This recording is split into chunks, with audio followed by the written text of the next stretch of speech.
Good morning and welcome to the In Defense of Christians Capitol Hill Advocacy Day, Day 2 of the IDC National Summit 2021. It's our honor to have you join us today. My name is Richard Gazelle, Executive Director at In Defense of Christians. We have an exciting program prepared for you today. Today's events will kick off with two expert discussion panels. The first one will kick off right now at 9 a.m. Eastern Time, and will focus on saving Lebanon as the last free bastion of Christianity in the Middle East and its challenges and way ahead. The second panel discussion will begin at 10 a.m. Eastern Time and will focus on Turkey, Ottoman fantasies, and geostrategic realities, particularly its persecution of Christians domestically and across international borders. During the panel discussion, I encourage you, our audience, both live and virtual, to have your questions ready for Q&A portion of the program.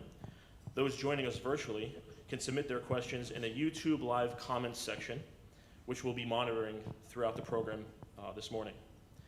Following the conclusion of our panel discussions at 12 noon Eastern Time, all participants will gather into their pre-assigned groups for congressional advocacy meetings. We're pleased to report that IDC has secured advocacy meetings with upwards of 50 congressional offices for you, our close sponsors, supporters, and advocates. So without further ado, let's jump right in. As most of you know, for the last 2 years, Lebanon has been experiencing one of the worst economic crises in recent centuries. The economic crisis has now triggered a humanitarian crisis, further exacerbated by the COVID-19 pandemic and the August 4th, 2020 explosion at the port of Beirut. What's worse, Hezbollah's stranglehold on Lebanese affairs vis-a-vis Iran has kept Lebanon on the brink of civil war and regional war for the last 4 decades, and enables the endemic government corruption we witness today. With us today to discuss the many facets of this issue, we have Bishop Gregory Mansour, the Eparch of the Maronite Catholic Eparchy of St. Maron of Brooklyn; Andrew Doran, co-founder of In Defense of Christians and a senior research fellow at the Philos Project; Ambassador Alberto Fernandez, joining us on Zoom, veteran U.S. diplomat and current vice president of the Middle East Media Institute Memory TV; and of course, last but certainly not least, Namat Fram, resigned member of Lebanese Parliament. And joining us also via Zoom from Lebanon is Dr. Habib Malik, professor at the Lebanese American University and senior research fellow at the Philos Project. Welcome to you all. Thank you. Bishop Gregory, I'd like to start with you. Could you please talk to us about the role of Christianity, and particularly the Christian community in Lebanon, and the future challenges to Christianity in Lebanon? Okay, it's a big topic. So I would like to see Lebanon as one of those rare nations that was formed by a Christian-Muslim intentionality. And I mean, which makes Lebanon a little bit different from all the other countries in the world. In the United States was created with an intention of a religiously free people, because you had people from all over the world who established the United States, and the first right is for religious freedom. And I think the same thing is true of Lebanon. Lebanon was created intentionally when Patriarch Hawaii, at the age of 76, traveled to Versailles to urge Allied leaders to carve out a nation that would be a refuge for Christians and Muslims. And he went there in a delegation of Christians and Muslims with the intention that Lebanon would have borders that would include Shiite, Sunni, Druze, and Christian. It bothers the heck out of me when I see anybody, including groups of people or individuals, who think that Lebanon should be just like any other nation. The majority rules and the Christian minority is not important, and et cetera, et cetera. So for me, Lebanon was created on purpose with a mission. And John Paul II said it very clearly in the 90s when he said, Lebanon is more than a country, it's a mission. And therefore, Christians and Muslims have an equal buy-in to that reality. And I can say this about some Christians, and I can say this about some Muslims. They think that history is not important, or the ideas of people in the creation of Lebanon are not important. And I beg to differ with them, whoever they are. And so I think that the role of Christians, the role of Lebanon in the world is so important, and it's worth not fighting and killing people for, but it's worth fighting to defend that identity of Lebanon. Thank you, Bishop Mansour. Next, I'd like to go over to Andrew. Andrew, we understand you were just recently in Lebanon, spent some time on the ground there. Of course, the crisis in Lebanon has been very well known to you and many of us for years. But having just been there on the ground and spent some time there, your observations and study, what did you bring back with you? Thank you, Rich. I think the first thing, like any traveler to a foreign country, you approach the question with a sense of humility. Lebanon can't really easily be understood by outsiders. I think there are dimensions to it that simply cannot be understood by outsiders. And so you spend years asking questions, listening, observing, thinking, asking more questions, trying to understand, and still you find these dimensions of Lebanon that are simply beyond comprehension. At the same time, outsiders can, I think, oftentimes offer perspectives and a little bit of objectivity and maybe a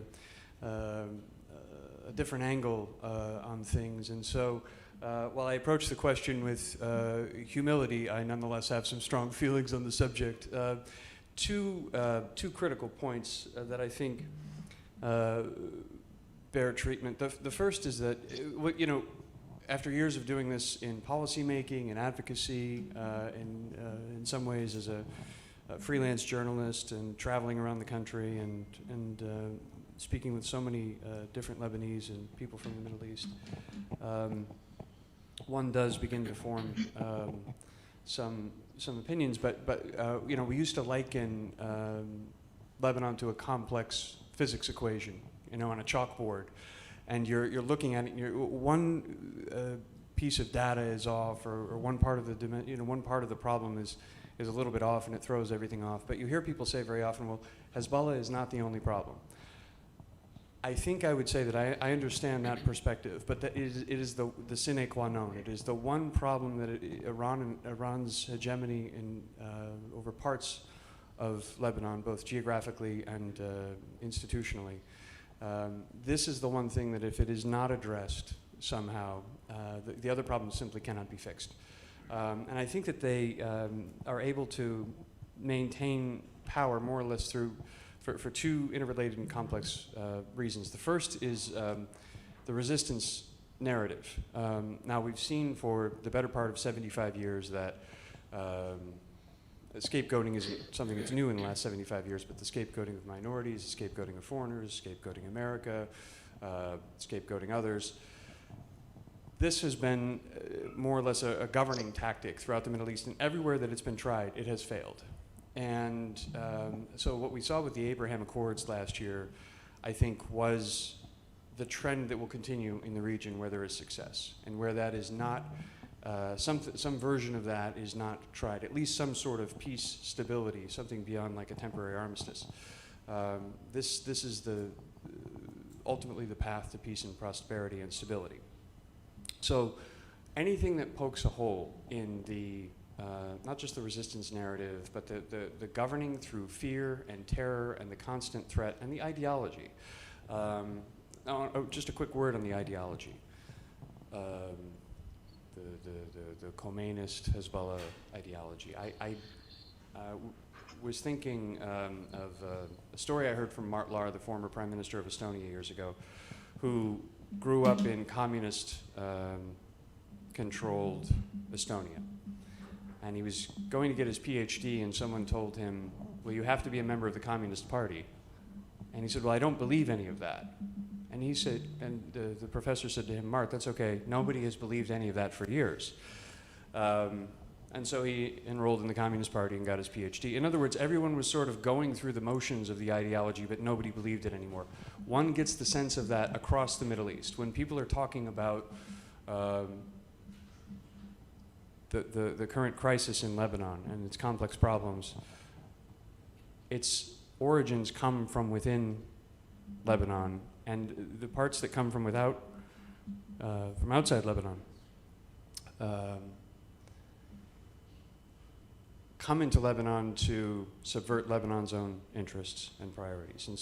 And they've been invited in from the inside. So Hezbollah has created a shadow military, a shadow government, a shadow economy, and they have learned how to benefit from every weakening of one of those institutions. So every time there is a failure of governance in Lebanon, every time the financial system or the economy is weakened, with every weakening of any sort of governing institution, they benefit.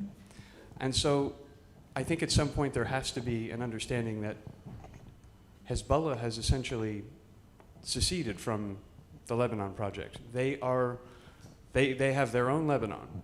It's not a state within a state. They've effectively seceded. And so the question is, how does the rest of Lebanon, those portions of Lebanon that wish to be free, how do they unite under some sort of decentralized model and thereby put pressure on Iran and Hezbollah? Because Iran and Hezbollah want to drag the rest of Lebanon down. They benefit from this. They benefit from the exodus of Christians and other minorities. They benefit from the destruction of Lebanon's governing institutions. There's a reason that they're always trying to be photographed with the Lebanese armed forces, because they know that that will be used in Washington to defund the Lebanese armed forces. These are not foolish people. But they don't know how to lead. They don't know how to govern. All they know how to do is ultimately destroy. And this gets back to the first point, which is all of this is going to end in rubble and destruction. And whether it's people who were duped into ideology by fear or irretrievable stupidity or whatever it may be, it all ends the same way. And that's think Berlin 1945. If I may quickly, what are the steps that should be taken? I would say whether it's on a college campus or in the media or in policy-making rooms, I think confront the resistance myth in Lebanon. I think that's very important, because this is a very weak myth that can be taken apart. Secondly, when you see people who have the courage, whether it's the patriarch or the bishops or Druze villagers who stood up to Hezbollah, refused to be used as human shields, and had the courage to stand up, and we all saw those videos. And we saw how frightened those Hezbollah operatives were. Suddenly the tables turned in a matter of seconds because of the courage of those Druze villagers. That may be the model by which all of this comes crumbling down. It may be something very simple. It may be fragile. People say, well, they have 150,000 rockets. That's true. But I actually think they are more fragile than many people believe. I think that governance reforms ought to be instituted that lead to that isolation of Hezbollah. The Lebanese ought to be able to choose between a free Lebanon and a Hezbollah-controlled Lebanon. And then the last point I would just add quickly is that I would love to be able to say that the West is going to help, that America is going to help. Much of the history of Christianity in the Near East consists of Christians waiting, like those defending the walls of Constantinople, for help to come from the West that never comes. I don't think America is going to show up with a white paper that is going to solve Lebanon's problems. I don't think the West is going to show up and solve Lebanon's problems. And I understand that we're here, we're in Washington, and we are advocating for several specific things. And those are worth advocating for. But in the end, U.S. power in the Middle East is ultimately going to be limited. What the West can do in the Middle East is limited. And priorities are unfortunately going to be elsewhere. So in the end, the burden is going to fall with the people of Lebanon. And I don't say that in a cold way. I say that because I simply believe it. There are many more complicated issues, but you know, the Lebanese civil war is the war that the Christians lost twice, because they not only lost the civil war, but then were handed over to 15 years of Syrian occupation. My government had no small role in that. There are other instances of that. And so as we look at the news today, we look at grand bargains for peace being developed in the region. I'm sure many Lebanese are watching and wondering if they are once again going to be left to the wolves. So with that, I'll pass it over. You asked a very simple question and I gave too long a response, but thank you. Never too long, Andrew. Thank you so much for that. And I certainly agree. You know, the founding myth, the narrative that Hezbollah has really propelled itself forward with is indeed a house built on sand. So it's important to capitalize on that fact. Thank you. Shifting over to Ambassador Fernandez. Ambassador, of course, we know you very well as an outspoken critic of Hezbollah for many years. My question for you, Ambassador, how do you view U.S. policy on Hezbollah?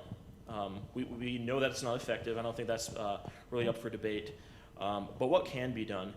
Is it something that the U.S. government, in your opinion, is taking seriously? And what would you like them to know if you had their ear for a day? Thank you for that.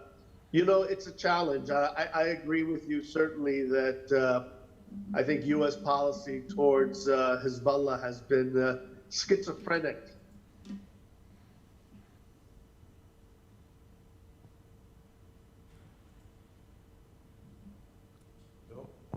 Somehow I got muted. I don't know. We got you, Ambassador. We got you. Okay. Yes, I think, you know, U.S. foreign policy towards Hezbollah has been schizophrenic, even in the best of times. And unfortunately, this has been a bipartisan schizophrenia, which existed even, for example, in the Trump administration, which was strongly against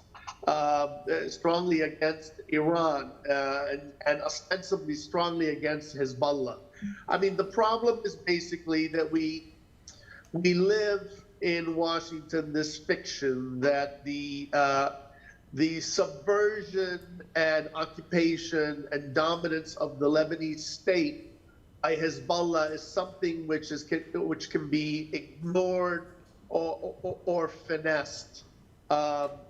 You know, by Washington, and that somehow we can separate the Lebanese reality from the reality of, you know, Iranian aggression in the region. Now, what I think Washington should do when it comes to Hezbollah and when it comes to Lebanon, I would say there's a couple of things.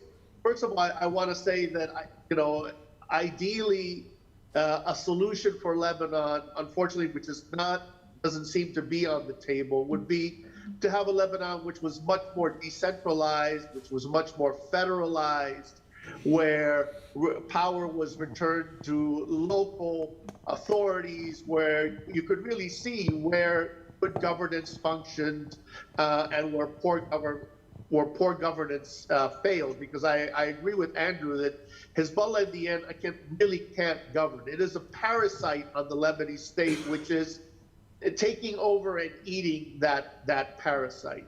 Ideally, what should happen in Lebanon, obviously, is Hezbollah should be overthrown. It should be defeated. It should be crushed. That's not going to happen absent violence, and obviously, we don't need violence in Lebanon. In the United States, the U.S. doesn't have the ability, nor the foreign policy power, nor the attention to bring that about. And U.S. foreign policy track record on removing states and trying to change states and regimes, certainly in the last few years, has not been a very positive one. I think the U.S. needs to focus on several things. Number one, we need to look at Lebanese elections that are coming up in 2022. And even though I think expectations should be extremely low and realistic in Washington, the West needs to work to, at the very least, help those who are truly opposed to Hezbollah and its sectarian frontmen. both on the parliamentary level and later on when there's a an election, or there should be a selection of a new president. Again, the expectation I think is quite low. I think Washington needs to work in this area. The second thing which needs to happen is there needs to be a more grassroots effort to empower Lebanese outside the state and these organs and party institutions which are controlled by Hezbollah to kind of create a parallel society or a counterculture away from the tentacles of officialdom that would be a step in the right direction.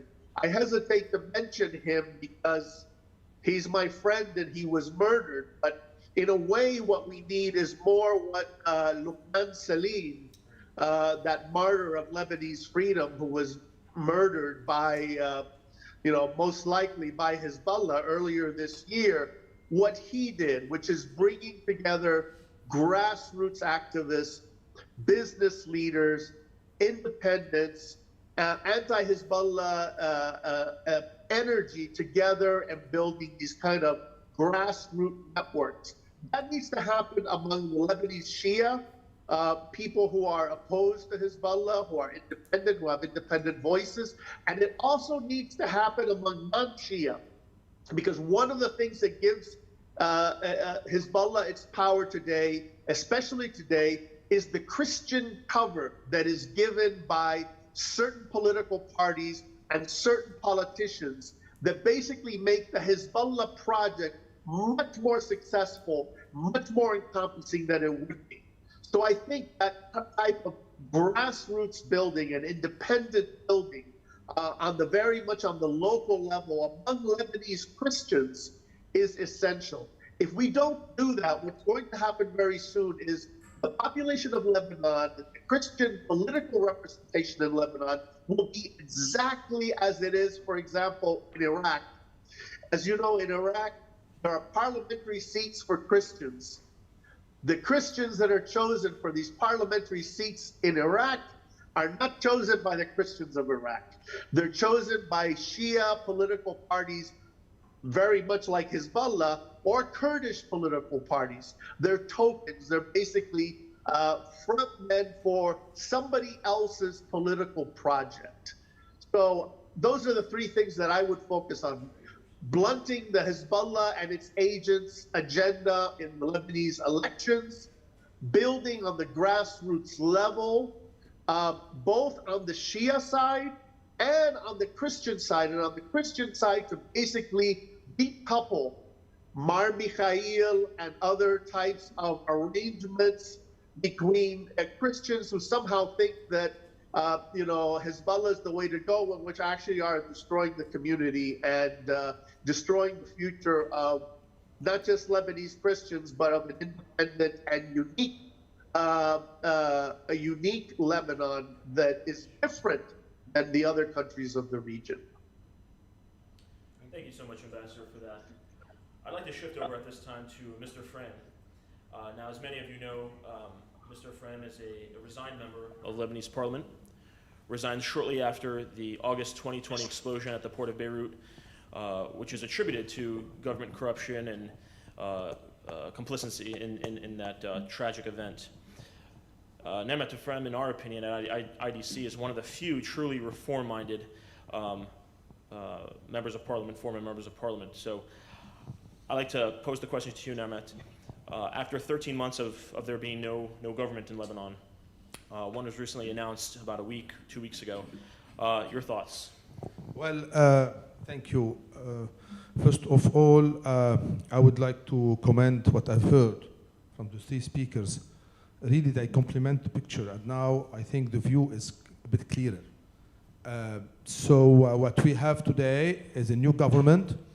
I don't want to shoot from the beginning and say that it's going to be the same thing a different day, and it's going to be in kicking the can.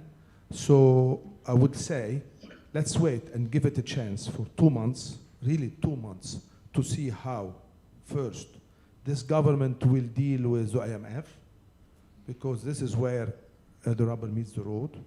Will they know how to take structural decisions that are not necessarily popular decisions for the next election, that will help Lebanon go back to track.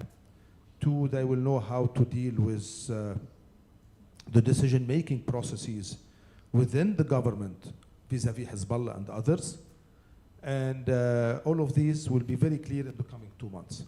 Now, if I want to go back to really the problem of Lebanon, well, I guess what we are having is a situation which is very, very special after we have lost the war in 90. Somebody said it, I don't know who, probably Andrew. And after that, we could see how time, and with time, Lebanon is starting to be excavated from inside to such an extent that in 2019, it crumbled. This is really what was happening. 20 years of a termite-like work from inside to such an extent that it collapsed, but collapsed a multidimensional collapse, a political, administrative, economical, and social, all together.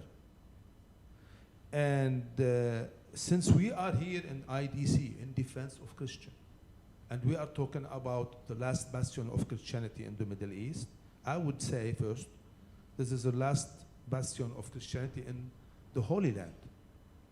It's beyond the Middle East. This is the Holy Land. And we are talking about an exodus. I warned about it 2 years ago at IDC when I said it's more lethal, it's more effective to take out the Christians from the Middle East by having a failed state in Lebanon than by having persecution of Daesh. It's even more dangerous, more effective, not because it is going straight to every family, it's because also it's silent. It's a silent killer. What's happening now in the last 6 months, we haven't seen it in 20 years of civil war. When you see that you don't have Panadol, antibiotics in the pharmacies of Lebanon, when you cannot have oxygen in the hospitals, the Lebanese that are used to be living at $12,000 GDP per capita, surrounded by economies of $500 to $1,000 GDP per capita, they cannot accept to stay in an economy of $2,000 or $3,000 GDP per capita. It's as simple as that. And they are leaving. And in 3 years, we will be talking about 200,000 Christians in Lebanon. This is alarming. This will change forever Lebanon. As Bishop Mansour said, Lebanon was created for those pillars or constituents of Lebanon today, the families, the sectarian families, the Maronite, the Christians, the Muslims, the Druze, the Shia, and the Sunni. If the Lebanese, one of them disappear, like today the Christians, we will be talking about the raison d'etre of Lebanon. And Lebanon will change forever. This is why we need to act now, and this is why we are talking about, we're having this session today. The problem is, and unlike with what's happening with Daesh in Iraq or in Syria, here we don't solve the problem with one-dimensional solution. It's more complicated because it's a social, economic, governmental, governance, and administrative problem. You need to deal with it in those 4 dimensions. This is why we think that the problem is a failed state problem because it has been excavated from inside and destroyed from inside, that we have to rebuild at those levels. This is why the solution needs to be addressed from how do we rebuild Lebanon governance, decision-making process, administration, all of these things together. Starting from one point, we need to have Lebanese that believes that Lebanon needs to go back to be a free, functioning, productive country. All of these together. Our objective should bring us back to the $12, $15, $20,000 GDP per capita. Otherwise, you cannot have Lebanese educated, successful, all of these Lebanese staying in Lebanon. This is why we have created, since I left Parliament, we have created a new movement. And we called it Project Homeland, Project Watan, because we felt that it's a new project. We have to rebuild it. From there, we decided that we need to answer 8 questions, 8 structural questions if you want to rebuild a functioning Lebanon. And I want to list them very quickly. The first one is, what do we mean by a civil state in Lebanon? Everybody's talking about a civil state. It's an oversimplification of things to say it's a normal secular democracy that where everybody, where the majority takes it all, and then it doesn't work like this. We are talking about Lebanon, about the Middle East, where the religions, the monotheistic religions came on earth. This is a place where sectarianism is identity, is an identity issue. It's not going to church, it's beyond. So second is decentralization, extreme decentralization. How do we mean by it? How do we do it? 3, what do we mean by the national security of Lebanon? And 4, what is the ultimate electoral law? 5 is the independence of judiciary. 6 is the socio-economic identity of Lebanon. How free economy it is, how the economy is, how free it is, or how social it is. Because we have another problem coming with what's happening. The change of the DNA of Lebanon is being replaced by a Venezuelan-like today economy. Very similar. It can't be similar, more similar than that today. And last but not least, the recovery plan from this collapse, economic collapse. So all of this, I don't want to continue further, but I tell you, we have to work very hard in this new election to have a plan to go to a functioning, free, productive Lebanon. Otherwise, there will be no more Lebanon that looks like us here. Thank you. Thank you very much. Your insights are certainly valued. Shifting over to Professor Malik, my question for you, Professor. You're a prolific writer, specifically on the matter of federalism in Lebanon. Now, the issue of federalism is it's an idea that's shared somewhat widely, but not very frequently spoken, frankly and directly about. And there are also some misconceptions. Some folks tend to view federalism in Lebanon as this idea of Balkanization of Lebanon, but we understand that's not exactly what it is. So could you please talk to us a bit about this idea of federalism in Lebanon, Professor? Thank you, Rich, and I thank IDC for making my presence with you, audio presence, not video, possible today.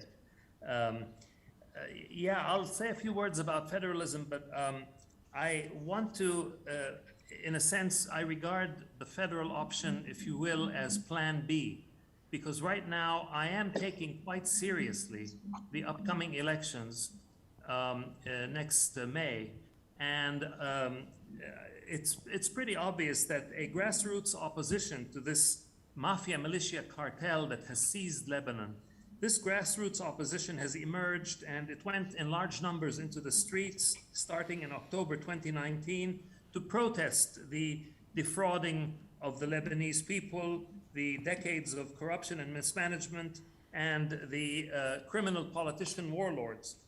Now, most of those protests, very large scale, were peaceful.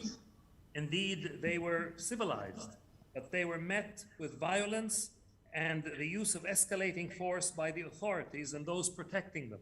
This is a clear example of oppressors and oppressed.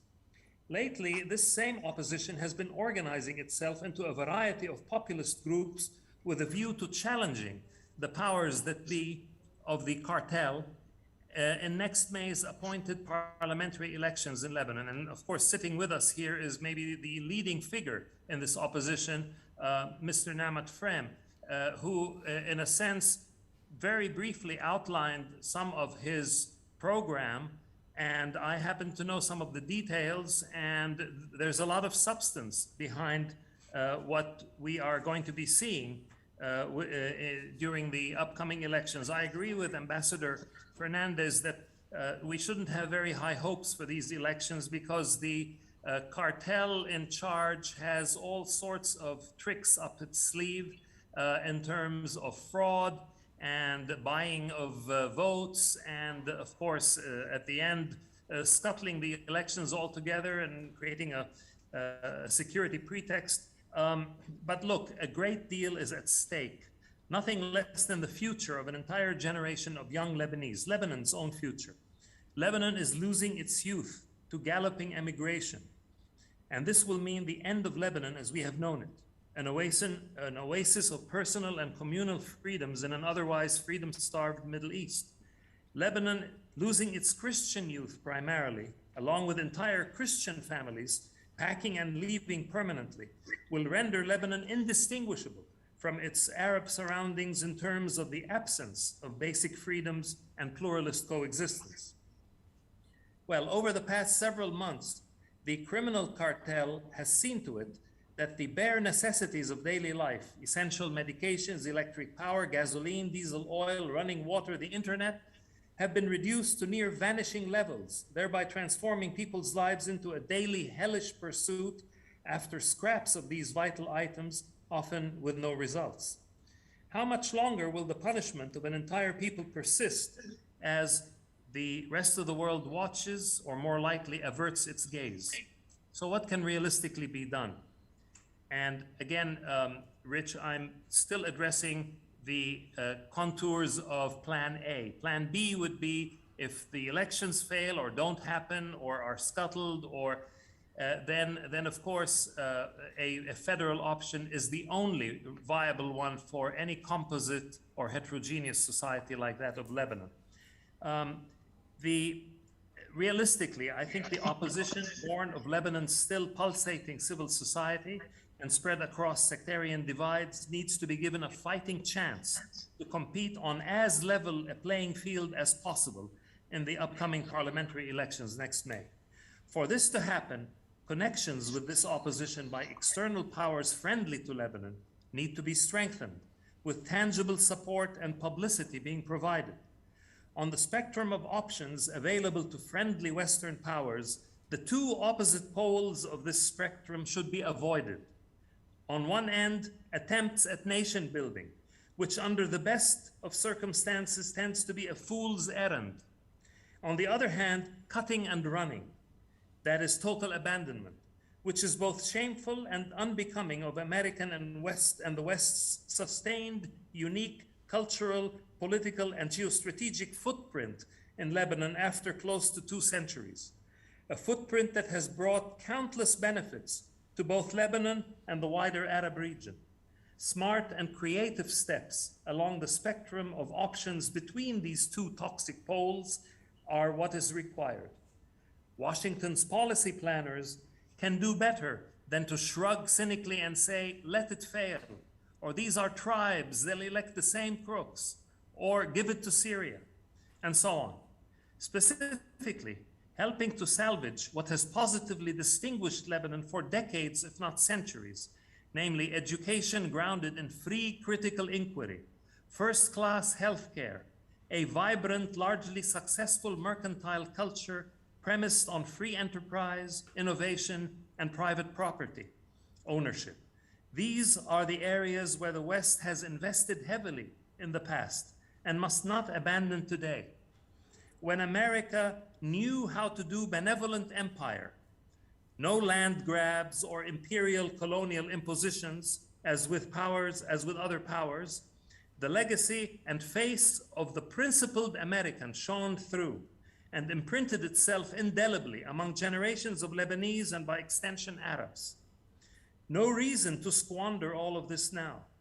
The Lebanese can rebuild their own nation if the cartel monkey, especially the mafia component of it, is lifted off their backs. Serious and intricate election monitoring by the West and the international community's credible agencies needs to be undertaken, from the electoral law to ballot counting and everything in between. This will serve as a weapon in the face of irregularities or widespread electoral fraud at the hands of the cartel. Nullifying internationally counterfeit elections will deal a strong blow to the perpetrators. Slapping harsh, targeted sanctions on specific individuals and groups will bring about another blow. So far, not a single member of the criminal mafia in Lebanon has been brought to justice. What a deplorable stain. Creating an international fund under the stewardship of high-profile, morally impeccable individuals, a fund for Lebanon's and especially its Christian future generations, and publicizing it widely will inspire trust and confidence in potential donors, especially among the Lebanese diaspora, and help to stem the hemorrhage of emigration currently underway. Many families, particularly Christians, will have second thoughts about leaving if they can be reasonably assured that their children will be able to have access to affordable education and health care in the coming years. For the moment, in parallel with election support for the opposition, a squeeze on the mafia, continued support for the Lebanese army, and setting up the fund just mentioned, swift attention must be seriously given to providing relief on the level of the absent daily necessities that the suffering Lebanese people are deprived of. Better that this be done directly and not through mafia-infested government channels. Again, creative humanitarianism is required. Writing Lebanon off as a lost cause is way too premature and in fact self-defeating for the West. Bold, clever, and cost-free moves can be done to help alleviate the mounting pressures on Lebanese society and to create a viable opening for the opposition forces to assert themselves at the ballot box come next spring. Freedom is Lebanon's gift to the region. Do not forsake it. Now, again, we give this Plan A one last historic chance for the elections in May. If it doesn't work, I am an advocate of the federal option, as Ambassador Fernandez has outlined, and we can go into tremendous detail on that, but maybe at the right time. Thank you. Thank you so much, Professor, for that detailed answer. I'd like to now open it up for questions. We have a number of questions queued up from our virtual audience. But if anyone in our live audience has any questions, please raise your hand to be recognized. We have a microphone floating around. I think we have.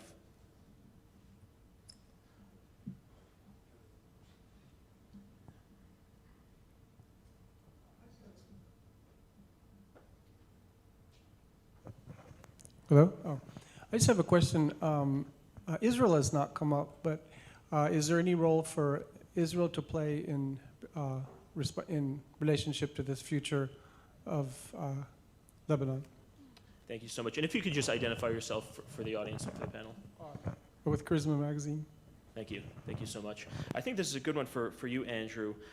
Any role in the future between Israel and Lebanon, outlook on normalization? We've seen Abraham Accords unfold over the last year. Unfortunately, none of them included Lebanon.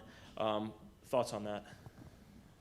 Thank you, and thank you for the question. I actually, probably one of the few Americans who has a little bit of experience firsthand in both places in the last couple of months. And what really strikes me is that setting governments aside, there's immense fascination from people in each country in the other country, and I think a lot of misconceptions, which I find to be very interesting. And I would also say that the overwhelming majority of both people in both countries, I think, want peace. My sense, and obviously I can't speak for the Israelis, but my sense is that the Israelis are about as keen to send their young men and women in the military back into Lebanon as Americans are to send troops back into Afghanistan. That was their Afghanistan. They withdrew in 2000, and they've ceded everything except Sheba Farms. And so the rationale for military resistance that Hezbollah offered, with the exception of Sheba Farms, which is frankly complicated, probably Syria has the best claim to it, doesn't exist anymore, and yet they've continued a military buildup. So Israel looks to the north, and all they see is Hezbollah. So when you try to explain to Israelis that it's much more complicated, I think that they're a little bit, they're somewhat skeptical because they see a country that's more or less held hostage. At the same time, you saw during the terrible port blast, the Lebanese flag shown on buildings in Tel Aviv as a sign of goodwill. I think they would love nothing more than to have peace, but they've been burned so many times. I think their approach has been typically to hands off. They don't want to be involved. They will speak to anyone, but they don't want to be. They know that they are very easily a pretext for violence either against individuals or a military conflict. Having said that, they are very close to 150,000 rockets that are aimed at them. And that's a very difficult situation for them. So what role? I simply don't know. I suspect that they would welcome any sort of opportunity for creative diplomacy, but they're very pragmatic at the same time. So I don't know if that really answers your questions, but I think they would say, we don't want to be involved, we just want to be left alone. I hope that answers your question. Thank you so much, Andrew.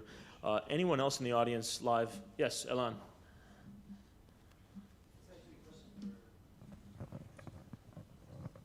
Good morning, everyone.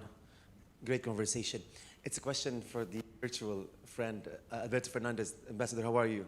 This is Alan Dargham. How are you, sir? So let's talk about the tools of sanctions. As we living in Lebanon, we witness that sanctions only serve the interests of Hezbollah instead of limit its activity or whatsoever. And we see the deterioration of the Lebanese economy. It's also serving Hezbollah that he create his own economy inside Lebanon. And we see this big shift between Trump's administration to Biden's. We see different interests in the region, different way of seeing how they're going to achieve the same goal probably. But the Biden administration, or the feeling that we sense in Lebanon, that he is not very interested in what's really going on in Lebanon. Maybe now we hear congressmen speaking greatly about Lebanon, but when it comes to real policies by the Biden administration, it's absent, completely absent now. What's your take on that? Is that for me? Yes. Yeah. Look, I'm not a fan of Biden administration, so I'm not going to parse or try to present them in a good light. I think that the approach with Iran, which comes, the approach towards Iran, towards coming to some kind of deal with Iran, is going to benefit Hezbollah, and it's going to benefit all of Iran's proxies and allies and entities in the region. So I have very low expectations from the Biden administration when it comes to the region and to Lebanon, unfortunately. I would hope that some of the common sense things which have been said, like a focus on positive outcomes in the electoral process, understanding basically the as Dr. Habib calls it, the cartel and Hezbollah, which is part of that cartel, seeking to undermine Lebanese remaining political processes. We need to compete. I think there's a larger problem beyond the U.S., and that is the way that the West looks at Lebanon is flawed, in that Lebanon is important, Lebanon is unique, but all too often, foreigners, foreign states, including the United States, fall into the default of thinking that Lebanon is this, these corrupt state entities or these corrupt plutocrats that are there. And the country is not the same as these people who are looting it and robbing it. So I think that the West needs to have a kind of a deeper perspective when it has to Lebanon as a nation and as a people, engaging but being less naive in how they're doing it, and less naive when it comes to Hezbollah. I think there needs to be more sanctions on Lebanon, not on Lebanon, but in Lebanon, targeting Hezbollah stooges and enablers, particularly those who are not actually members of Hezbollah, but actually are people who give it cover, political cover, and economic cover. Magnitsky is something which needs to be used more in Lebanon. Of course, that is targeted. That is not on the Lebanese people as a whole. That's targeting corrupt individuals who are the ones, by the way, responsible for the disastrous situation which Lebanon finds itself today anyway. Thank you so much, Ambassador. Unfortunately, we've run up to the end of our time. What a wonderful discussion to have that could go on for hours. But I do have one last question that I'd like to pose for Bishop Gregory, and that has to do with Christian institutions in Lebanon. We know that for the last 100 years, Christian institutions, hospitals, schools have really been a backbone for Lebanon, not just the Christian community, but for the Lebanese state as a whole. Briefly, Bishop Gregory, could you just talk to us about the role they find themselves in today and what we can do to help? Thank you, Rich, and thank you for this panel. Thank you for everyone for being here and those who are watching online.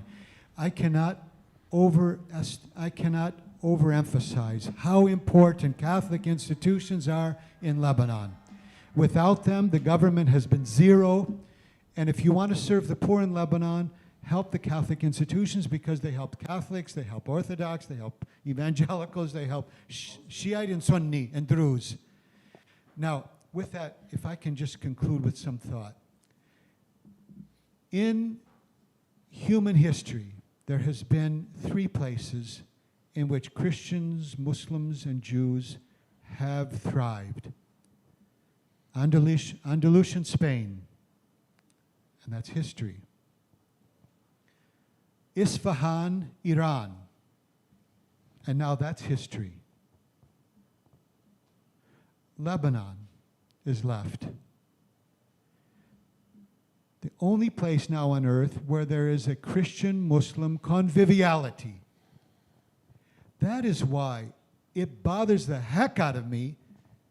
This is my issue with Hezbollah, and my issue also with others, who doesn't buy in to the very history and identity of Lebanon. If you don't get Lebanon, it's just like any other place on earth, and just let it fall to the cartels. But if you get Lebanon, then you will conform yourself to that Lebanon that is part of history and that is part of a conviviality that might not be there tomorrow if you don't help the Catholic institutions of Lebanon, for instance, or if you don't diminish some of Hezbollah's arm on Hezbollah and Iran's arm on Lebanon, but also with Saudi Arabia. We don't want a Lebanon that looks like Saudi Arabia or looks like Iran. We want a Lebanon that looks like it was intended to be, and that is Lebanon. Thank you.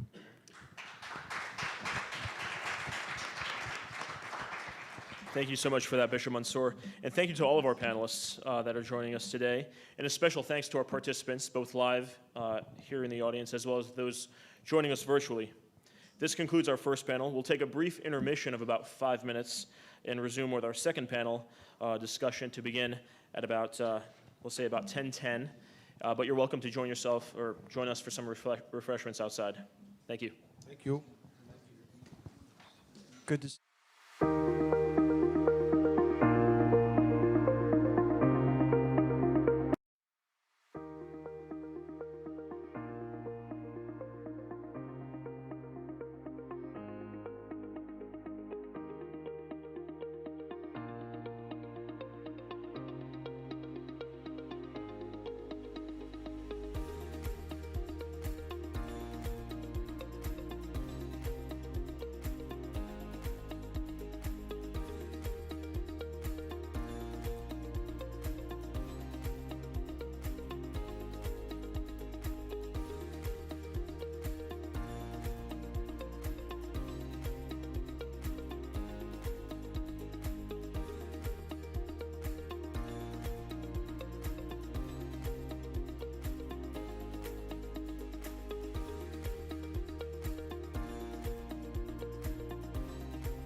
Good morning once again and welcome back.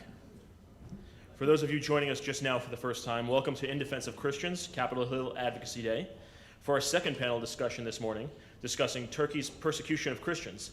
My name is Richard Gazelle, Executive Director at IDC. Once again, our team will be monitoring your questions throughout the discussion, so I encourage you to submit your questions in the YouTube Live comments section. As many of you know, in December of 2019, both houses of Congress passed a resolution recognizing the Armenian Christian genocide which took place between 1915 and 1923, perpetrated by the Ottoman Turks.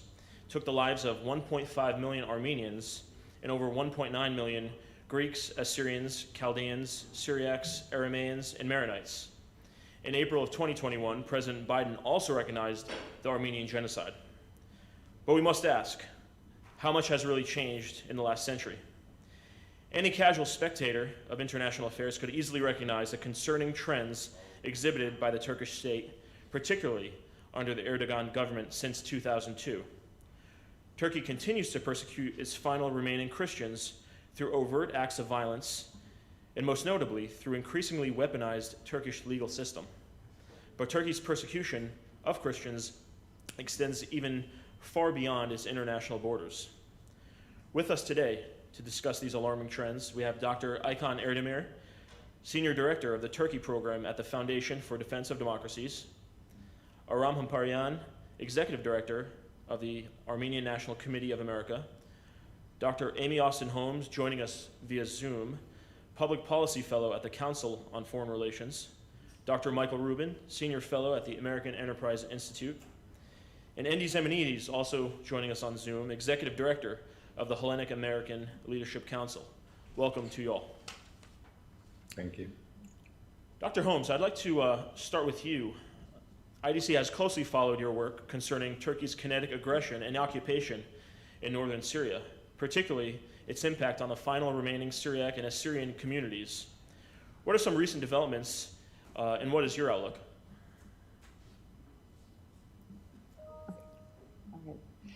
I'd like to thank the In Defense of Christians for hosting this summit today and for inviting me to speak. I'm sorry that I couldn't be there to join you in person. I'm particularly glad that we're actually joining together today to have this discussion because we are at a critical turning point for the Christian minority in the Middle East, in particular in Syria. We have now already in 2019, March of 2019, declared the victory over the territorial caliphate of ISIS. And although we won the war, we are at risk of losing the peace and losing essentially everything that we achieved since then if we do not address the myriad sources of instability in the region. And this includes not only the ISIS sleeper cells that continue to carry out attacks in northeast Syria and Iraq, as well as the instability caused by the Assad regime, Iranian-backed militias in Syria, but also the very serious and ongoing instability caused by the numerous Turkish military interventions in northern Syria.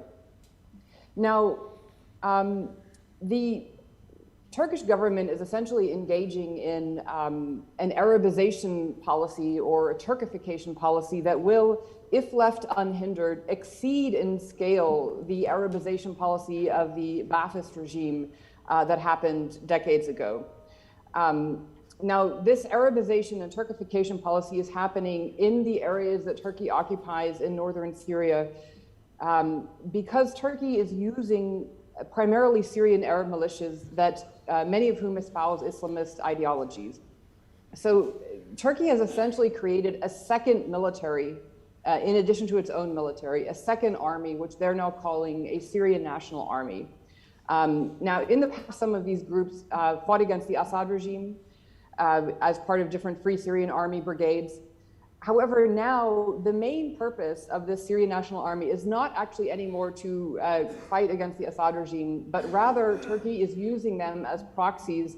They claim to target PKK, or what they perceive as PKK in Syria, but in reality what they are doing is trying to undermine the entire autonomous administration of North and East Syria, which governs approximately 1/3 of Syria in the areas that have been liberated from the Islamic State.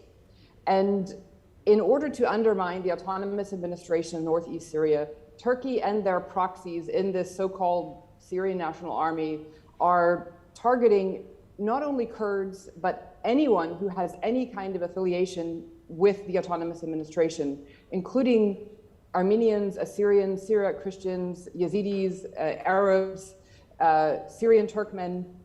And so if we look at sort of their policies as a whole in terms of targeting the civilian infrastructure, the power plants, for example, that civilians rely on for electricity, weaponizing the water supply that northeast Syria relies on for their water, it becomes clear that this has, actually nothing to do with an limited anti-PKK campaign, but it's really an attempt to undermine the entire region of northeast Syria, where some approximately 4 million people live. And so I think if we recognize the scale of what Erdogan is trying to do, it will be quite alarming, because we realize that the modicum of stability that's been achieved since the defeat of the Islamic State in 2019 is at risk. And so the Turkish operations are worrying for this entire region, but in particular for the religious minorities. There are a number of religious minorities, including Armenians, Assyrians, Syriac Christians, and Yazidis, who may not survive in their ancestral homelands. And I'm not exaggerating, but they may not survive unless we address the root causes of this instability and make it possible for those hundreds of thousands of people who fled from the interventions to be able to return to their homes. If we look at this also from a historical perspective, I think the longer term trends become clear. Turkey has once before annexed a province of Syria, the Hatay province as it's now known, or Liwa Iskenderuna as it was known in Syria back in 1939. At the time, in 1939, French colonial officials actually justified allowing this annexation to take place because they claimed that this would prevent further Turkish interventions in Syria. And so the interventions that happen now in 2018 in Afrin and then in 2019 in the area between Tel Abyad and Ras Al Ain, or Rish Aino as it's known in Arabic, or Sarikani in Kurdish, very similar dynamics played out because the proponents of those interventions, or those who said that this would be somehow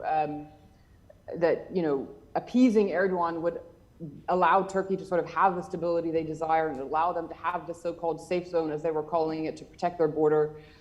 Proponents believed that this would, again, appease and calm down the situation. But instead, what we've seen is the opposite. We've seen a continuation of instability. And so Turkey has not achieved their own objectives, which they say they want in terms of protecting their border, achieving stability. But we've seen an ongoing insurgency now in some of these areas, and the mass displacement of hundreds of thousands of people. And so now, because we're speaking again from a longer term historical perspective, I think it's important to mention that one of these cities that now Turkey occupies and the Turkish-backed militias is Ras Al Ain. Ras Al Ain, or Rish Aino, was at the time of the Armenian genocide in 1915, 1916, the second deadliest site of the Armenian genocide inside Syria. An estimated 65,000 to 70,000 Armenians perished in Ras Al Ain alone. And it's believed that actually one of the reasons that Ras Al Ain was chosen as a site for these atrocities is precisely because it was a relatively remote location, distant from the embassies or consulates in Aleppo, for example, or Mosul or Damascus.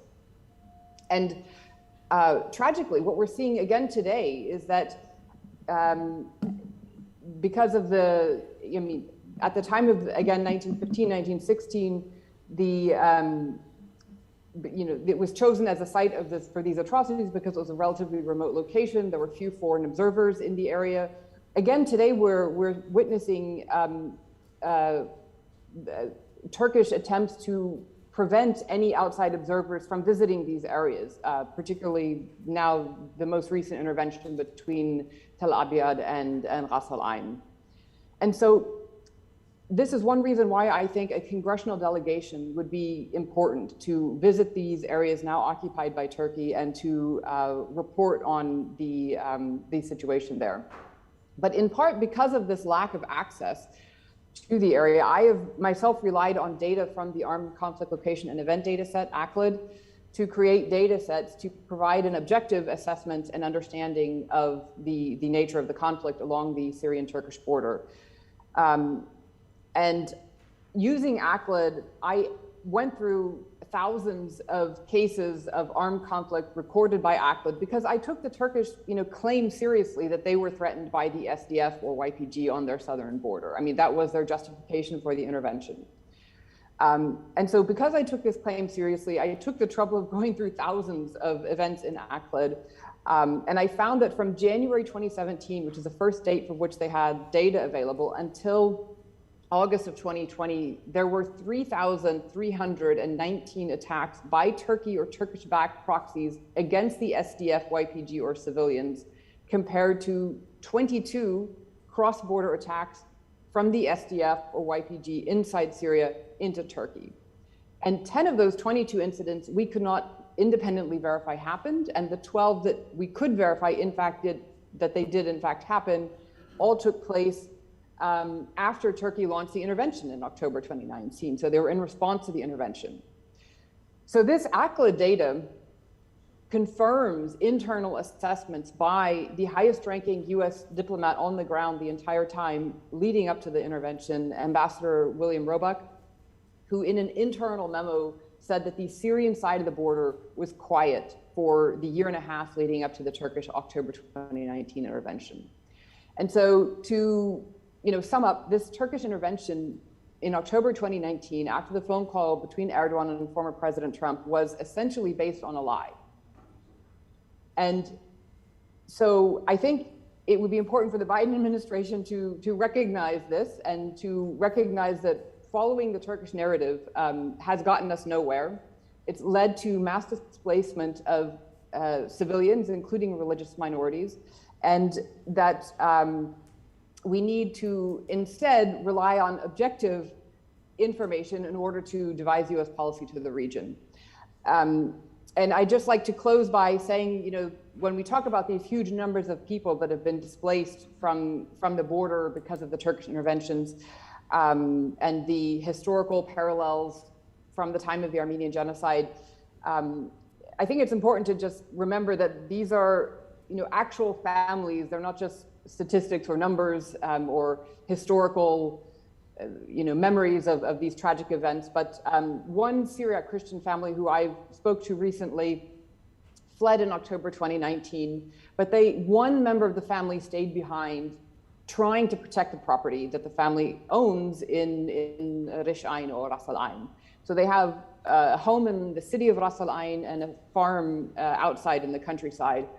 And this uncle of theirs who stayed behind to try to protect the property so that they could eventually reclaim it when it would be safe to return was, he had to get permission from the Turkish-backed militias to travel from their home in Ras Al Ain to the countryside. So, he had to get special permission from the militias. And then one day, some of the militias came to him and said that they wanted him to participate in essentially a propaganda video.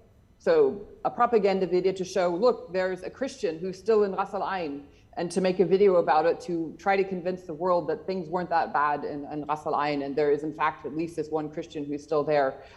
He knew that he couldn't refuse, and so he said he would do it the following day.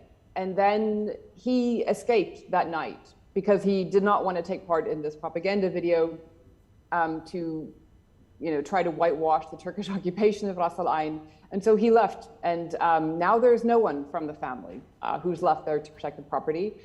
And the Turkish-backed militias have in fact appropriated their property and enriched themselves from the homes that have been left empty by the Christians and Yazidis and Kurds and Arabs who fled because they do not want to live under the Turkish-backed militias in Ras Al Ain. And so I think it would be very important for the United States to ensure that it is possible for everyone who fled from these areas to return, to regain their property, to receive compensation for the property that was stolen or damaged, and that the US actually needs to mediate this conflict, similar to other conflicts that have been, we found a peaceful resolution to, for example, between Egypt and Israel with the Camp David Accords, in Northern Ireland, the Good Friday Agreement, that this conflict requires a serious US effort to mediate that's in the national security interest of the United States, and the very survival of religious and ethnic minorities in Syria depends on it. Thank you. Thank you, Dr. Holmes, for that. I'd like to shift now our attention to a good friend, Aram. It was 1 year ago, just about 1 year ago, when Azerbaijan attacked Artsakh, a native, centuries-old Armenian homeland. And I think it's also proper to say Turkey attacked via Azerbaijan. So Aram, since that occurred 1 year ago, what has since unfolded, and how can the United States best respond via policy? Okay. Thank you, Rich. Thank you, Rich. Let me take a small step back. And when I say a small step back, just about 100 years, which for Armenians is just a recent history. To understand where we are today, Rich, and where we're heading, this is how I think about it anyway, right? About 100 years ago, when the Turkish Republic stood up, it seems to me anyway that the West, the US, Europe, and Kemalist Turkey came to some general understanding, and the understanding was something like, listen, the past is the past, we'll leave that behind, and what happens inside your borders, that's your business, but we expect you to be a reasonable regional partner, right? And that was like the basic deal. Help us on the regional stuff, and we won't remind you about the genocide you committed, and we won't really say much about the people that you mistreat inside your borders. And that deal stuck for a really long time. And when was the pivot exactly? It might have been the 2003 Iraq War. It might have been this April when Biden recognized the Armenian genocide, or 2019. Pick your pivot, doesn't matter, but things have pivoted. And they pivoted under Erdogan, and he's basically taken Turkey in a different direction. DC has been generally slow to catch up with that. So I think we're kind of in that environment where things have changed. Erdogan's perfectly happy with that. The US is kind of two minds. You got a congressional mind, maybe an executive branch mind, some tensions and stuff. But it's pretty clear that the era of the blank check for Turkey, that's by and large over, which is good for us, right? Which means that the United States is reclaiming policy that was once outsourced to Ankara. So before, if you want to know US policy on Cyprus, well, don't ask the US, ask Ankara, right? Same is true of the Kurds, same is true of the Armenian genocide. That era of they get to decide, they set the policy, they export it to DC, we enforce it for them, that's over. So that means because the policy is being reclaimed, we enter the plane of politics. And that's good, because we live in the plane of politics. We're citizens, we get to vote, right? This is a place where we can make a difference. In that prior era, we were just observers, bitterly banging on the doors trying to make a difference. But now that we can make a difference, and the key to making that difference, right, is to pick your fights, right? And I think the fights that have been chosen collectively in DC by some of the folks here, some of the folks out there, have been the F-35s, the S-400s, the CATSA sanctions, the drones that were used against Armenians in Artsakh, right? You got to pick the battle. The Gray Wolves, the NDAA bill that's up before the House hopefully later today will decide whether or not the House sees the Gray Wolves as a terrorist organization. But I'll just stick to the drones, for example, right? Turkey exported or deployed, sold, gave, whatever, gifted drones to Azerbaijan, very advanced, which they used against Armenians in Artsakh. Turns out some were shot down. They opened them up, found at least 10 US parts. They found some Canadian parts. The Canadians blocked all export licenses, which is a good thing. The US hasn't done that yet. But Undersecretary Nuland was asked about it during her hearing before the Foreign Relations Committee. 28 US legislators wrote to Secretary Blinken about it. It is the subject also of an NDA amendment. I believe this is one other thing. Yeah, that's it. NDA, letter, Nuland. Also, there's a letter that IDC and the ANC joined with other groups in writing to SpaceX. I know Dr. Rubin has written about this. SpaceX, ask SpaceX, better question, ask the FAA, why are you launching Turkish satellites that will surely come back to bite us? So, and these are battles that you win or you lose, but at the very least, the battles that can be fought. And I think that's kind of where we are today, which is we're vastly better off than we were 5, 10, 20 years ago. We're now, as I said, in the field of politics, which means you win some, you lose some. We're not, Turkey doesn't, because they don't get everything they want, doesn't mean they get none of what they want. And they have good resources. I saw the very, very kind readout of yesterday's meeting between the foreign ministers meeting, and it was like a, emphasize Turkey's important role as a NATO ally. So there's going to be a little back and forth, but ultimately the arc of it, I think, will move in our direction. So I think we're moving in the right direction. Just going to take a lot of work. There are limits. I'm very much. Andrew made a very good point about the limits of folks in that part of the world waiting for Western salvation. That's really, really good advice. Literally 100 years ago, President Wilson sent, and I'll wrap up with this. 100 years ago, President Wilson sent a commission to the region. It was named after the leader of the commission, named General Harbord. And he was asked, what should be the U.S. engagement with the Christians of that part of the world, with the Armenians? And he wrote a report for the president in which, by and large, he argued against U.S. engagement.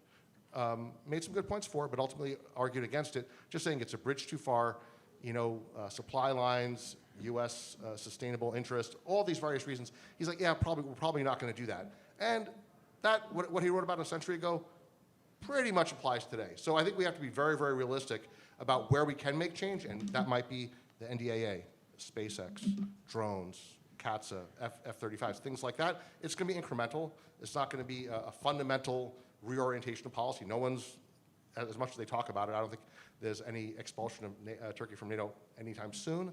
So, but I think we can aspire toward a more reasonable, responsible relationship with Turkey, and I would just leave it at that. Thank you, Richard. Thank you so much, Ram. I'd like to shift over to Dr. Rubin.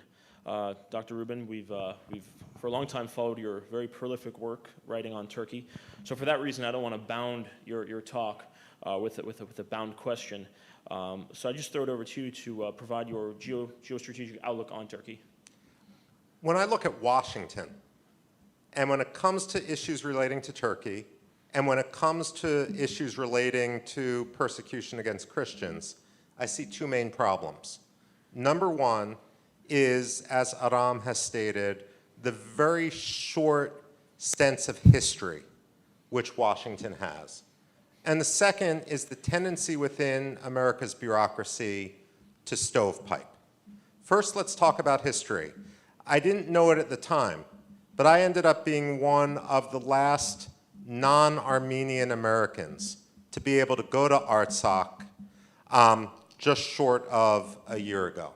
And I had no concept when I went that the surprise attack that was launched had coincided with the 100th anniversary of the Turkish invasion, the Ottoman invasion of the independent Republic of Armenia. Certainly, this wasn't a coincidence. And understanding that certainly gave a much broader context, especially when we then subsequently heard both Recep Tayyip Erdogan and Ilham Aliyev's Islamist rhetoric with regard to armies of Muhammad and so forth. And the only conclusion that could be drawn then is that the ideology of genocide didn't disappear with the end of the genocide which the Biden administration formally recognized, only to then walk back literally the next day with regard to issuing once again the waiver of Section 907. It makes very clear that while in Turkey, and specifically with Recep Tayyip Erdogan, where there is a long arc of history, where there is a long understanding of this, that the United States' short-sightedness truly undermined our ability to analyze where the region was going and what is at stake. the concept, the short-term memory syndrome which the United States has also applies to international law. I had always been taught, including when I was in ARTSOC itself, that the United States recognized not only the disputed districts, but also Nagorno-Karabakh itself as Azerbaijani. However, and certainly this is the case within the State Department, where people rotate for 2 years at a time and simply inherit the conventional wisdom which was left to them by their predecessor, and they have no idea where such conventional wisdom generates. However, if we look not 100 years ago, but just 30 years ago, to Azerbaijan's re-independence from the Soviet Union, we see Azerbaijan basing its independence and its claim to statehood and its legitimacy on the first Republic of Azerbaijan rather than Azerbaijan's Soviet Socialist Republic, which means, according to Azerbaijan itself, Nagorno-Karabakh isn't necessarily Azerbaijani. There's no reason why the United States needs to blindly accept the gerrymandering that was put in place by Joseph Stalin. Although, to give the State Department benefit of the doubt, any of the 20-somethings or 30-somethings who are manning the desks have absolutely no idea that that is exactly what they're doing, or about how Azerbaijan justified its own independence back in 1991. And so this is just an indication of the broad sweep of history. But Aram also talked rightly about the drones and the deadly impact which not only the Turkish drones, but shamefully the Israeli drones had in Artsakh, in this surprise attack that coincided with the anniversary of the Ottoman invasion of Armenia. The fact of the matter is, however, that Artsakh isn't alone. Consider Tigray right now, where it appears that Recep Tayyip Erdogan is willing to provide drones to the Ethiopian government to pursue what very much appears to be a genocide or the preparation for genocide against Tigrayan Christians. Ethiopian diplomats might haughtily reject such a notion, but just a rule of thumb is if you don't allow aid to go someplace, and if you don't allow diplomats to go someplace, as Amy talked about when it came to the location of the original Armenian genocide, some parts of the original Armenian genocide, and then ongoing Turkish operations, chances are you have something to hide. And that's certainly the case when it comes to Tigray. It's certainly the case when it comes to Abiy Ahmed, who will become the Norwegian Nobel Committee's most embarrassing laureate in its history. I have no doubt. But beyond that, we have the issue of Turkish drones going elsewhere. I mean, a drone base which is being opened or has been opened in occupied Cyprus. And all of this suggests that there is a pattern here which can't be fully appreciated if we only look at one country, another country, and look at this through the pipelines. And I'm not accusing In Defense of Christians of doing this. Certainly,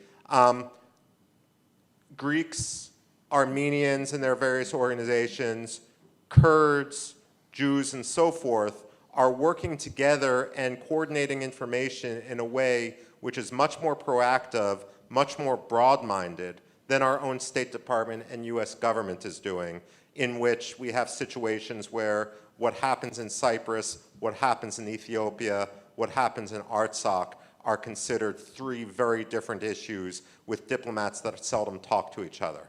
So let me just conclude by highlighting those issues, that it is essential that the United States and American diplomats grow to have a much broader sense of history.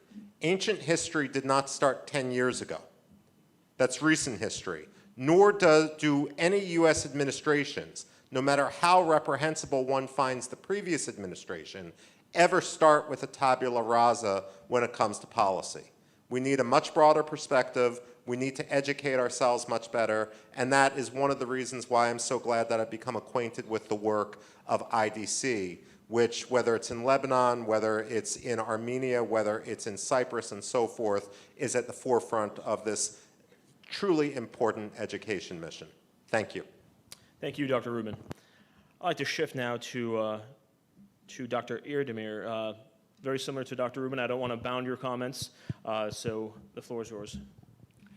I would like to start by thanking IDC for holding this panel and inviting me. And I would like to have a more forward-looking set of comments about what the latest trends are concerning the persecution of ethnic and religious minorities in Turkey, and what can be done in terms of a policy response.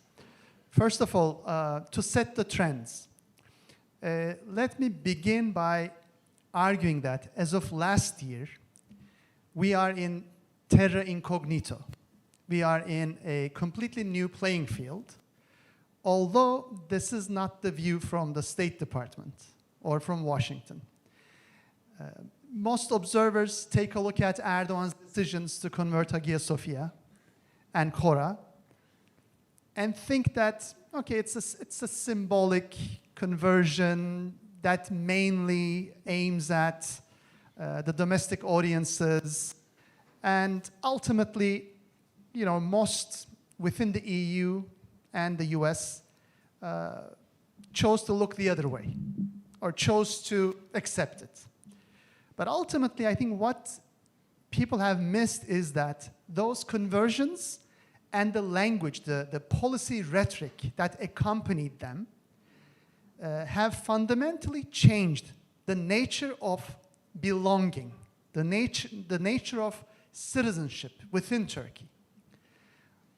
One framing that the Turkish government used to justify the conversions was the right of the sword. So they were making a reference to a 15th century conquest and conversion law as justification of a 22nd century policy within the secular Republic of Turkey.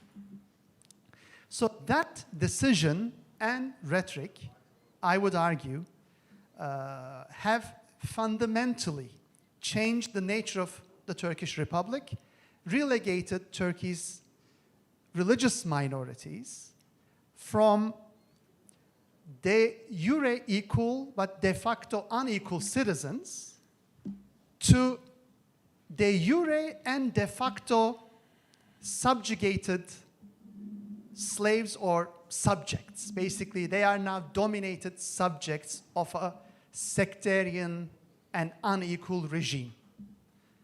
Second, by senior Turkish officials, references to remnants of the sword or the Byzantines among us. By the way, the first one is a pejorative term to refer to genocide survivors, and the latter is, again, a pejorative term to refer to, when you think about Byzantines, as not just being Greek Orthodox, but as kind of the pre-Ottoman non-Muslim heritage of Anatolia, of Asia Minor.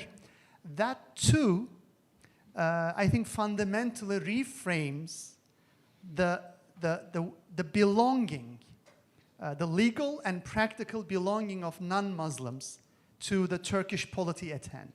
So that is, I think, a big deal, and Turkey watchers should have made a bigger deal out of it. Now, the key trends based on this that I see as worrying trends are, we are transitioning to an era of captured communities. I characterize what came before as excluded communities, discriminated against communities, targeted communities. But captured communities, in my mind, represents a more advanced form of discrimination and subjugation. In that, these communities are now asked to be active agents in their own subjugation and accomplices in the whitewashing of the Erdogan regime's atrocities. And what I mean by that is the leadership, both religious and lay leadership of Turkey's non-Muslim communities, are now expected to be willing and able players in whitewashing the regime's persecution and crimes. How, you might wonder? First of all, through spectacles of tolerance. And what I mean by that is they now have to attend ceremonies or sign statements or play props in various window dressing attempts to show that the Erdogan government is tolerant, benevolent, and embracing of minorities. And this could simply be a letter, and these are all real cases, a letter forced on Turkey's religious minorities, where they state that there is no pressure on religious minorities in Turkey. Or this could be a letter for them to express their support of Turkish cross-border military operations in northern Syria. Or this could simply be a request to perform certain religious ceremonies at highly publicized spectacle events. Just to give you an example, when Turkey received flack for converting Hagia Sophia, Ankara demanded Ecumenical Patriarch Bartholomew to attend in person at the height of the COVID pandemic a ceremony, a liturgy at the Sümele Monastery. Because the Turkish government, after a 5-year hiatus, wanted to reopen the monastery and hold liturgy one day a year to showcase its tolerant treatment of Christians, and particularly the Greek leaders who are hostage and almost at gunpoint, symbolically, after threats, to partake in such spectacles of tolerance. Here, the responsibility is on the Erdogan government. I think both US and European audiences need to make it very clear to Ankara that they don't want these spectacles of tolerance, they will not partake in them, and they do not want to be willing participants in these photo op stunts. The second issue, again, a major new trend, is that religious minorities who vote with their feet, which basically means they disappear demographically from Turkey for good. Turkey's Greek Orthodox are now less than 2,000, possibly closer to 1,500, almost all above 60 years of age. Turkey's Jewish community is now below 17,000. So minorities are going extinct in Turkey. They're voting with their feet, as some of my non-Muslim Turkish colleagues here in the US tell me. They have left not because they fear the government themselves personally, they could have endured the hardships, but they said for our children, so that they can have a future. But at the same time, the Turkish government makes sure that while the religious minority communities disappear, there is a flourishing of museums, churches and synagogues that do not serve as worship halls, as houses of worship, but as tourism spectacles, as museums that the government restores and manages, and then maybe one day a year allows religious ceremonies, but uses 365 days a year to showcase the government's tolerance and benevolence as talking points, as props, as window dressing attempts. So again, I think it's important that Turkey's Western counterparts do not partake in such whitewashing ceremonies at such sites and give legitimacy and credibility to the Erdogan government's stance.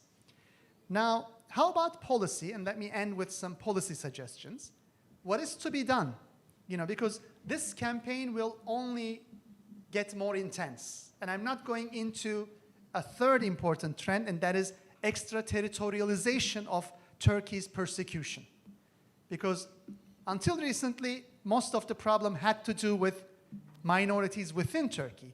But now, through proxies, as well as cross-border operations, now religious minorities also feel the Erdogan government's wrath beyond Turkey's borders. And my colleague Amy has done a great job talking about that.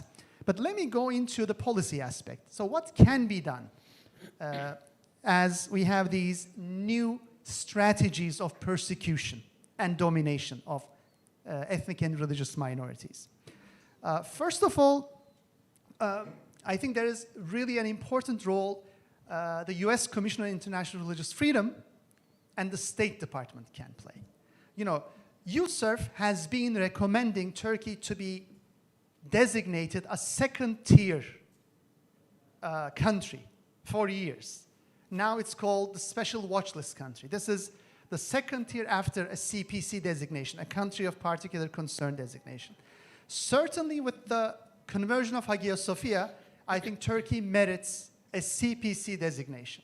So I think it is time for USERF to start recommending Turkey to be designated as a CPC country. But more importantly, I think the State Department needs to take the first step by not looking the other way when it comes to a special watch list designation. Because so far, the State Department, with the exception of a year, I think 2013 possibly, looked the other way. I think this year should be the year when finally, and I don't have any hopes, especially given now how Erdogan has leveraged Afghanistan, to force the Biden administration as well as Brussels to appease Ankara. But nevertheless, I think the State Department should do the moral thing and follow USERF's designation. But beyond that, I think there should be a concerted transatlantic effort to demand Ankara, first and foremost, to grant legal status, legal persona to all religious communities in Turkey so that they can enter into legal transactions and own and utilize property. Turkey should stop interfering in the election of religious leaders of minority communities. We have seen such attempts with the Armenian patriarch election. Turkey should stop interfering in religious minorities' attempts to train their own clergy and, for example, reopen the Halki Seminary.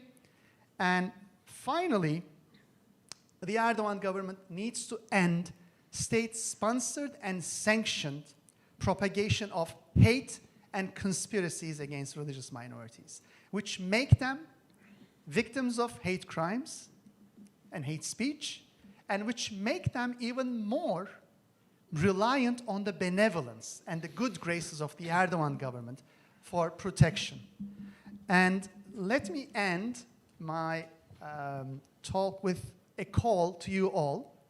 It is really important to work with allies within Turkey and outside Turkey among the Turkish diaspora.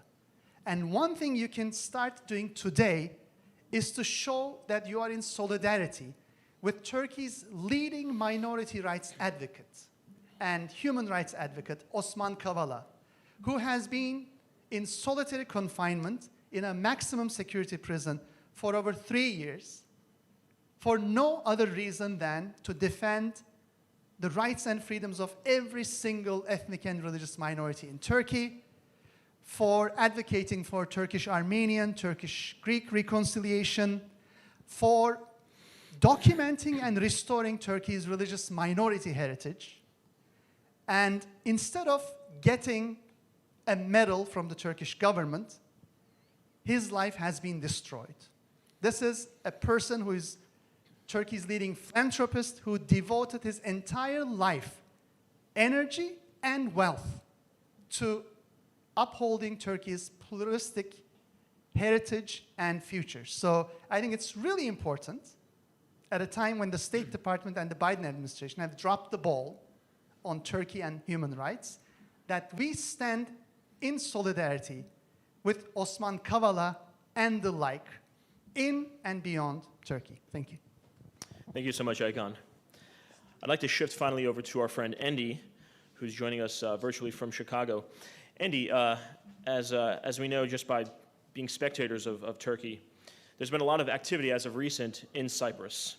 Just last month, Erdogan was in Cyprus grandstanding what essentially is tantamount to the Turkish annexation in northern Cyprus.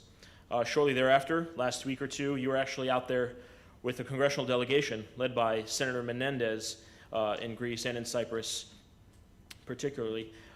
Andy, what did you take away from that visit, and what's next for the U.S. government in your perspective? Sure, and thank you. First of all, thank you to the IDC for all its work, not only today but over years. And I want to start off, like, in the spirit of the approaching baseball playoffs. My colleagues loaded the bases, so I have to knock in the runs. But if there is one takeaway, I want to echo what Aykan said. Osman Kavala, that should be, and he represents so much more.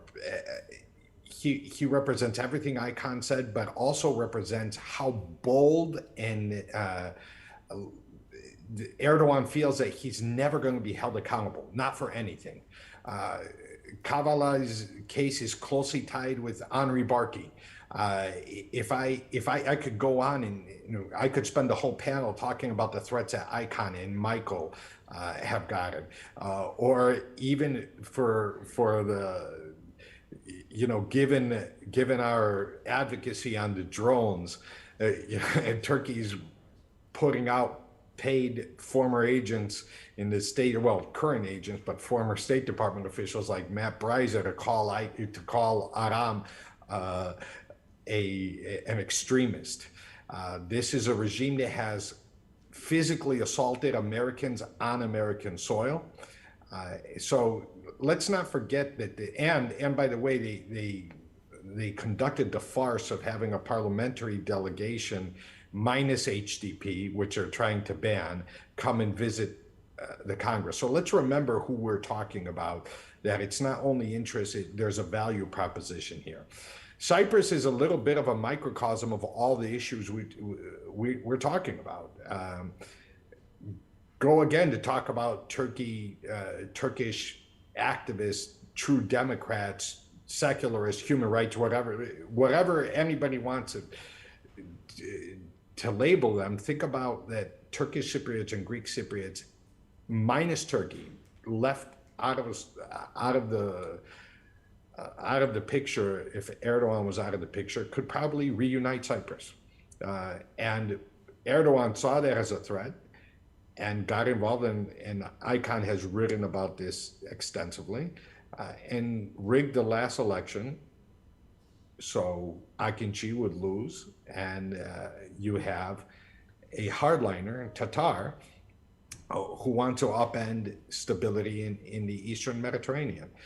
When it comes to religious freedom, and again, following up on the point about the U.S. Commission on International Religious Freedom, they, starting back in 2012, in the Turkey chapter, were talking about what Turkey is doing to churches and to Christian heritage and to Christian worship in occupied Cyprus. Turkey really raised a tremendous stink about their occupation activities being put in the Turkey chapter in the Yusuf report. Unfortunately, both Yusuf and State Department have stopped reporting on those activities in that report of late. But if you saw what they did with historic churches in Cyprus, and let's remember the first Christian mission was in Cyprus, St. Paul and Barnabas. Lazarus is buried in Cyprus. You have Armenian churches, Maronite. This is not just a Greek Orthodox. Cyprus holds historic place in worldwide Christianity. But if you saw what they did to historic churches in Cyprus, turning some into stables and barns and discotheques, you would not have been surprised at what they're trying to do with Hora and Hagia Sophia. This is really a matter of ending Turkish impunity. And there are ways to do it. Using the CPC, country of particular concern designation, is exactly right on. And let's go back to the Hagia Sophia example. Vice President Pence tweeted about it. Secretary Pompeo tweeted about it. Then candidate Biden did a whole statement about it. And then everybody forgot about it. Even though UNESCO is saying Turkey has not told us how they're preserving the Christian heritage of Hagia Sophia. Erdogan has an unfortunate habit of dealing with crises by creating more crises. And we take our eye off the ball, and the State Department is taking their eye off the ball. And despite the Biden administration, I think, starting strong, I echo Icon's fear of an accommodationist streak coming up because of Afghanistan. And this is an accommodationist streak that we don't have to have. Alternatives have developed that weren't there when the people who are in the Biden administration were last in government. You have a spirit of cooperation in the Eastern Mediterranean that back in 2015, people were doubting its lasting power. But if you look at the trilateral between Greece, Cyprus, and Israel, if you look at the Eastern Mediterranean Gas Forum, which also includes Egypt and Jordan and France and Italy, if you look at the trilateral working with the Abraham Accord countries, the cooperation between Greece, Cyprus, and Armenia, India now developing relationships in the region. There are alternatives to Turkey, and this is a way for the U.S. to signal if Turkey doesn't turn west. I'm not making a call to abandon Turkey, because we're going to abandon the very activists that Icon said that we should stick up for. But we have to empower them, because letting Erdogan continue with impunity is warping Turkish politics to the point that the day after Erdogan may not be any better. We have to, there are people, apologists, some who serve on the National Security Council right now, who say, well, don't abandon Turkey, we have to play for the day after Erdogan. Yeah, but we have to make sure that the pro-Western forces, the forces of tolerance of a Turkey that's tolerant and open to all its citizens, and it is not using the captive communities. That's so important, because that capture, as Icon noted, does not extend. It is not limited to the borders of Turkey.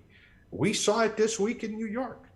We saw it this week in New York, where, because he's part of a captive community, the Greek Orthodox Archbishop of America went to the opening of the new Turkish building in New York with Erdogan, with Çavuşoğlu, with the leader of the Diyanet, who opened or reconverted Hagia Sophia with the sword at his side, and with the Turkish Cypriot leader, who's calling for two states and not recognizing Greek Cypriots and all the rest. So we have to call them out when we have to have an absolute, this is on Capitol Hill Day. I can leave you with one message. Congress really led the charge in changing and starting to change U.S. policy, but we should put the congressional feet to the fire on, you know what, if another congressional parliamentary delegation shows up with the HDP, we're not taking the meetings. We're going to talk about Osman Kavala. We have to make sure, make sure there are consequences for the Sheridan Circle attacks. And that's just a beginning. Thank you so much for that, Andy. We appreciate that. Unfortunately, we've run to the end of our time. I scanned through some of the online questions that we've been receiving throughout the talk, and it just so happens that all of the questions have been, in fact, answered very nicely by our experts today, so that just speaks to their expertise that much more. I'd like to give our audience here live an opportunity if they do have any questions. I see Isaac. Yes. Just one moment. The mic is coming to you. Thank you. Hi, thank you all for your remarks. Isaac Woodward from the Philos Project. This question is about basically Armenia and Armenia's diaspora and their choice for kind of a champion in this new era that's existing, the choice of Russia as the bulwark of Eastern Christendom versus the US. I think I and others I know were disappointed with the results of the ceasefire last year, what actually happened, and the Russians being the brokers. Questions about if they're actually going to hold Azerbaijan effectively to some of those points that they were set to, for example, actually returning the remains and prisoners of war from the conflict, I don't think has been fully satisfied yet. So I wanted to see if you could speak to that relationship between Armenia, it's looking maybe to the West, to the US as someone to protect its interests versus Russia, and how that influences the Turkey situation. It's obviously a complex mess there. This sounds like a good one for Ron, but I just ask for brevity but completeness. Okay, yeah, Armenia's in a tough neighborhood and has had a tough history. And as the word complementarity has been used sometimes to define Armenian foreign policy, where Armenia tends to look sort of to different vectors for different things. So given the history, given the neighborhood, more for security to the north, maybe more political engagement with Europe, reform to the US. So it's like we try to, Armenians, I'm speaking as an Armenian American, but Armenia as a republic seeks by and large to balance the various neighbors, to balance the various interests in the world in as healthy a way as possible. I think the game in the Caucasus is to survive, right? And Armenia right now needs to survive. And to survive needs good relationships with the US, good relationships with Europe, good relationships with Europe, and with as many neighbors as will have good relations with it. As it turns out, our Turkish Nazi neighbors are not interested in that. But I think it's a balancing act, and one that Armenia has tried to do for centuries. I'll defer to Dr. Rubin in just a second, but I teach Sunday school, and that's one of the classes I teach, is how Armenians have so often through history found themselves straddling different empires and different competing interests. And one day, if you come visit me at Sunday school, I'll give you the longer version. Thanks. I'd like to give it to Michael for about 1 minute. Very, very quickly, as a non-Armenian and as someone who in the past has been critical of Armenia's foreign policy orientation, let me put it this way. It's unfair for the United States to criticize Armenian ties with Russia so long as the double embargo on Armenia exists. But more broadly, the Armenian diaspora is large in Russia, in the United States, in Iran, and in the United Kingdom.